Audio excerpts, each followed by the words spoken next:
Have you ever noticed how some of the most confident people are often the most wrong?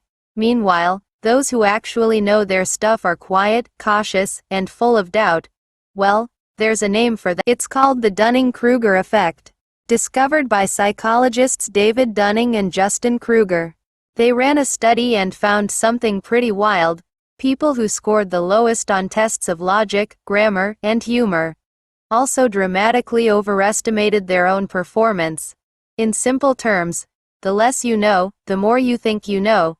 The more you know, the more you realize you don't. This is because when you lack knowledge in a certain area, you also lack the ability to recognize your own lack of knowledge. It's like being bad at singing, but also being too tone deaf to realize it.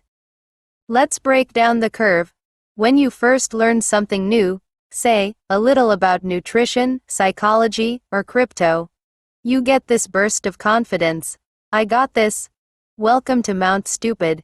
You've learned just enough to be dangerous, but not enough to be accurate. Then reality hits. You learn more, and realize how little you actually know. Confidence drops into the valley of despair. Eventually, as you keep learning and gaining experience, you slowly climb what's called the slope of enlightenment.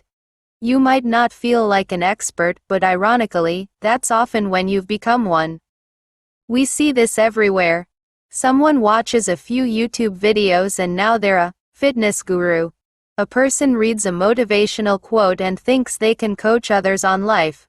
New employees who question every system, while the experienced ones sit quietly, shaking their heads.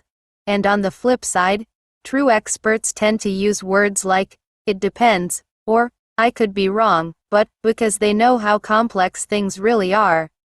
So why does this matter? Because self-awareness is a superpower. If you think you're an expert in something, ask yourself, could I be standing on Mount Stupid right now?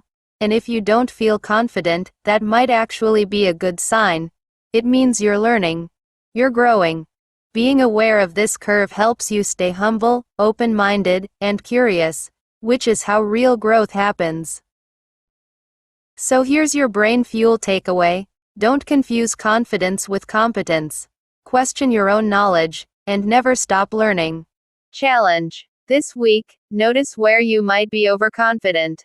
Is there something you assume you're good at, but haven't really tested or studied deeply?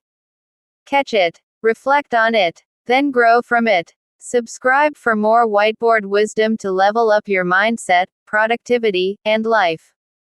And hey, if you think you already know everything about this topic, you might want to watch this video again.